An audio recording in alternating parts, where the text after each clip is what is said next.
Bonjour, voici la deuxième séance sur le chapitre 7 de géographie, la Chine, les recompositions spatiales multiples. Alors, je vous rappelle qu'en première partie, nous avons vu donc avant les vacances un développement inachevé. Dans ce développement inachevé, donc vous avez pu voir que la Chine a eu un développement spectaculaire, mais qu'il y a des inégalités à toutes les échelles au sein du territoire chinois. Nous passons maintenant à la deuxième partie, un environnement et des ressources sous pression, et tout d'abord en petit 1, une forte dépendance énergétique. Première idée, le développement de la Chine est énergivore. En effet, 60% des besoins énergétiques du pays dépendent du charbon. Par ailleurs, donc ce charbon, c'est la matière première pour laquelle la Chine est le premier producteur et premier consommateur mondial. Les réserves des autres énergies fossiles, à savoir le pétrole et le gaz naturel, sont plus limitées, mais la Chine est tout de même le 7e producteur mondial de pétrole, comme vous pouvez le voir ici. Deuxième idée, la Chine reste très dépendante de ses importations d'hydrocarbures. La production nationale ne suffit pas en effet à satisfaire la demande intérieure. Elle doit importer 60% de sa consommation de pétrole et 40% de celle de gaz, notamment en provenance des pays du Golfe Persique, comme le Qatar ou les Émirats arabes unis ou l'Arabie saoudite, et de la Russie. Depuis 2017, elle est le premier importateur de pétrole devant les États-Unis. Cette dépendance énergétique risque de s'accroître dans les prochaines années avec l'accélération de l'urbanisation. Vous pouvez voir sur cette carte des principales ressources énergétiques en Chine dans la première partie de la légende, donc production et importation d'énergie fossile. Donc vous pouvez voir donc les principaux bassins houillers, c'est-à-dire de charbon, les losanges noirs, donc répartis sur l'ensemble du territoire, aussi bien vers le littoral est, mais surtout en fait au centre du pays et également à l'ouest du territoire. Vous avez également les principaux champs d'hydrocarbures, donc les triangles allongés noirs, pétrole et gaz répartis également un petit peu partout sur le territoire. Les importations représentées ici par, j'entoure les flèches violettes, donc on a vu venant du Golfe Persique et de Russie, et puis une fois arrivé, vous avez les oléoducs et gazoducs qui permettent de ravitailler en pétrole et en gaz les principales villes de Chine et territoires jusqu'à l'ouest du pays. Vous voyez ici par exemple la ville d'Urumqi.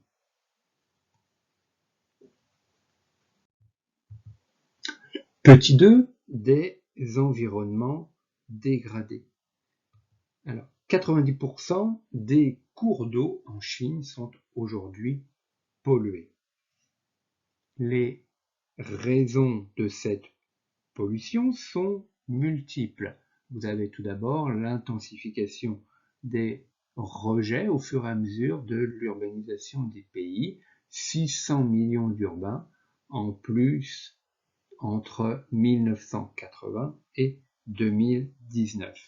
Deuxième cause, l'agriculture intensive, fortement consommatrice d'engrais, également les industries lourdes comme la sidérurgie, la pétrochimie ou les industries de transformation dans le domaine de l'agroalimentaire. Donc tout cela, toutes ces industries et le développement de l'urbanisation donc provoque la pollution de 90% des cours d'eau, ce qui est énorme.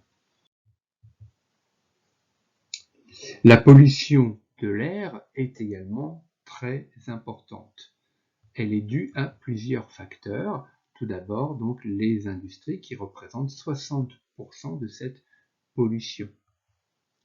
Vous avez également la hausse du nombre d'automobiles et des gaz d'échappement. En effet, avec la hausse du niveau de vie, la classe moyenne chinoise est de plus en plus importante et les familles acquièrent de nombreuses automobiles. Conséquence, vous voyez, 8 villes chinoises se classent parmi les 15 plus grandes villes du monde les plus polluées en 2018. Donc vous avez le classement ici. Je vous rappelle que Beijing est le nom de Pékin, la capitale. Vous voyez donc Chengdu, Tianjin, Wuhan, dont on a beaucoup parlé ces derniers temps avec le coronavirus. Donc Beijing, Chongqing, Shanghai, Guangzhou et Shenzhen. Deuxième conséquence, 40% du territoire est touché donc, par cette pollution atmosphérique, donc les dégagements de CO2. Et puis, les pluies acides aussi imprègnent les sols, les cours d'eau et la végétation. Conséquence de cette pollution atmosphérique intense, elle provoque la mort de plus d'1 million de personnes par an. Sur cette carte, donc des ressources et des environnements donc sous pression. Donc vous pouvez voir dans la partie numéro 2 des ressources naturelles surexploitées. Donc vous avez l'exploitation d'énergie fossile, pétrole, vous avez également, on y reviendra, petit 3, des pressions environnementales croissantes avec la déforestation intensive, les villes très polluées, donc représentées par les points rouges, donc elles se situent surtout sur le littoral est et puis le centre du pays. Vous avez également donc les littoraux pollués qui sont représentés ici par exemple, je mets une croix là, par les traits épais gris, et puis vous avez les petits points noirs qui représentent la pollution industrielle des sols et des eaux, notamment autour, donc à l'ouest des grandes villes comme Shanghai, Qingdao, Tianjin, Beijing, etc.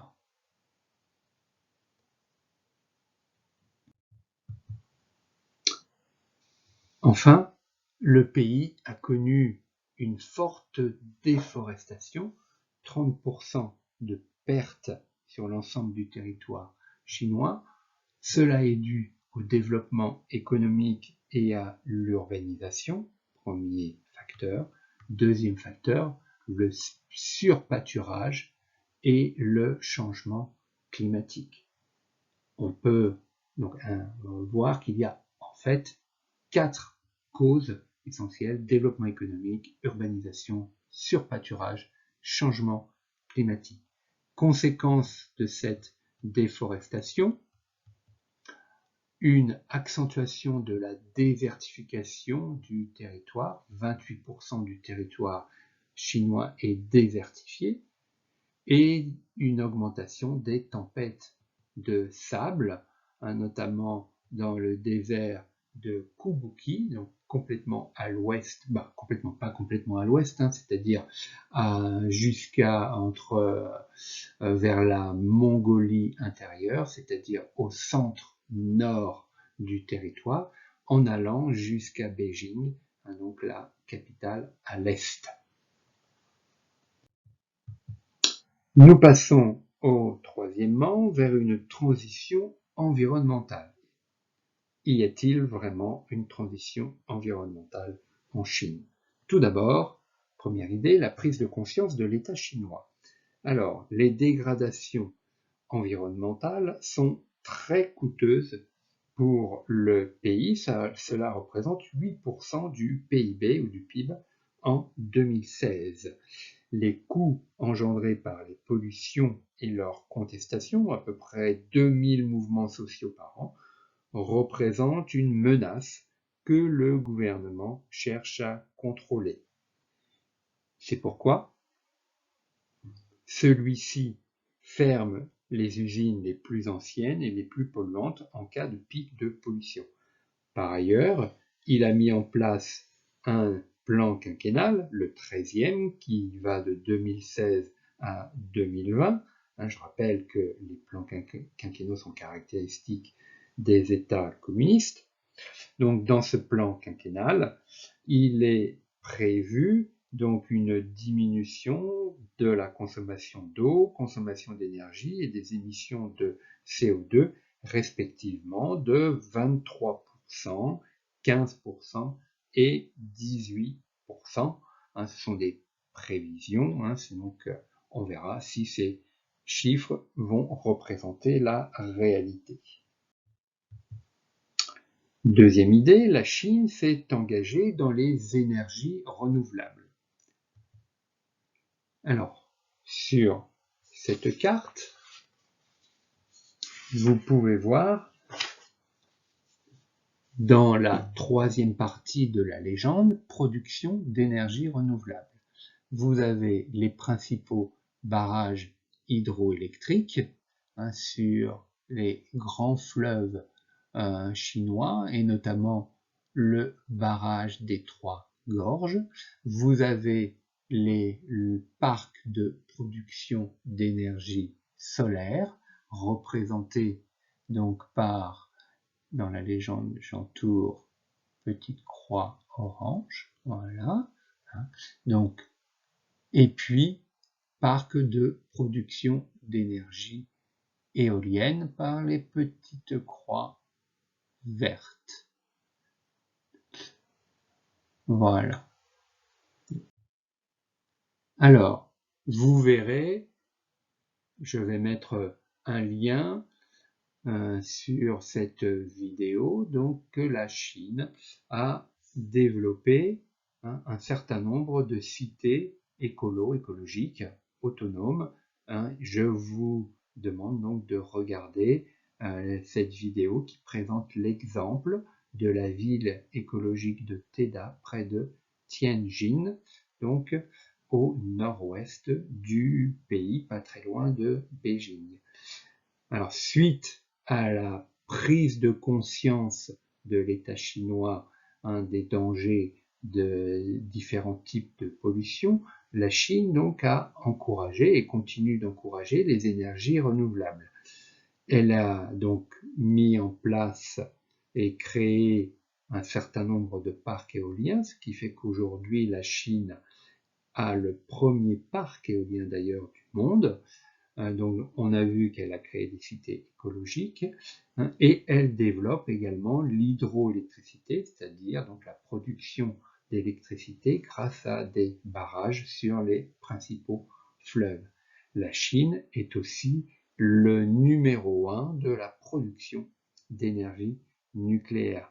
Mais, vous pouvez voir donc ici, avant de passer à ce fameux mais, vous voyez ici donc l'installation de panneaux solaires dans une station photovoltaïque. Donc c'était en 2018. Donc je disais, mais les énergies fossiles représentent encore près de 80% de la consommation d'énergie en 2017. Sur ce graphique, on voit bien l'évolution entre 2007 et 2017. Donc en noir, la consommation de charbon qui représente donc 73, on n'est pas loin, 75%, donc de 3/4 de la production d'énergie, c'est énorme. Maintenant, en 2017, on est passé à 60,5, ce qui reste encore très important. En rouge, vous voyez donc la consommation de pétrole, qui a, elle, par contre, un petit peu augmenté. Vous avez donc en bleu ici, partie là, bleu clair, la consommation de gaz naturel qui a également augmenté. Petite augmentation également en orange de l'énergie nucléaire. Et vous avez donc le reste ici, là, hein, toute cette partie-là, en bleu et en vert, les énergies renouvelables, bleu l'hydroélectricité, vert les autres énergies, c'est-à-dire l'éolien et le solaire. Donc on a 8,3 et 3,4, hein, on n'est pas très loin de 12%, ce qui est quand même une forte augmentation par rapport à 2017, hein, où on était à un tout petit peu plus de 5%. Donc des progrès, mais à relativiser, car si on additionne la consommation de charbon et de pétrole, on arrive à près de 80% de l'ensemble de la consommation, donc pour les énergies fossiles. Et je ne compte même pas la consommation de gaz naturel.